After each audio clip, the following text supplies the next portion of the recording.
हजरत उमर जिनको तख्ते हुकूमत पे बैठते थे और उनका तख्त को सोने जबरजद का नहीं था, मस्जिद नबवी की चटाई थी और सारा दिन वहां बैठ के लोगों की बातें सुनते। और जब रात के अंधेरे गहरे होते, उमर भेष बदल के मदीने की गलियों का गश्त करते। कहा तुम्हारे घर से धुआं निकल रहा है और बच्चे रो रहे हैं, उनको खाना क्यों नहीं देती? कहने लगी उमर की जान को रो रही। उमर के पांव तले से जमीन निकल गई। कहा क्या हुआ? कहा 3 दिन से हमारे यहाँ खाने के लिए कुछ नहीं है।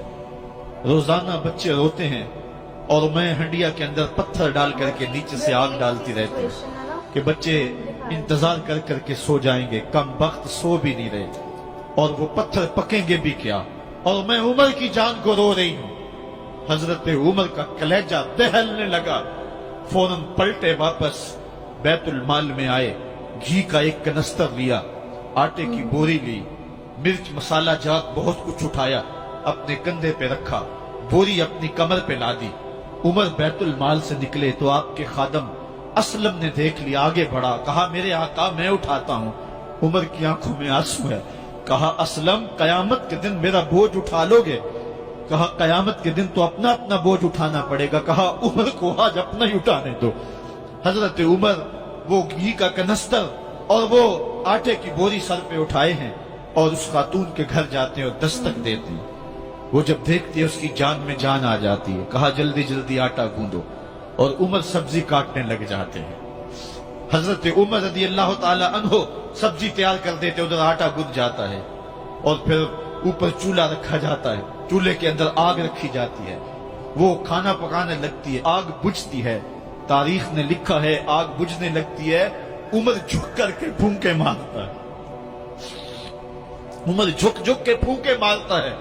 खाना पक गया और बच्चों के सामने खाना रख दिया, बच्चे खा रहे हैं। अब बच्चे रो रो के निढाल हो चुके थे। हजरत उमर अपने हाथों को और अपने घुटनों को और अपने पांव को जमीन पे लगा के, जिस तरह बकरी का बच्चा चलता है, वेड़े के अंदर कभी इधर चलते हैं कभी इधर चलते हैं, ताकि बच्चे मुझे देख के खुश हों।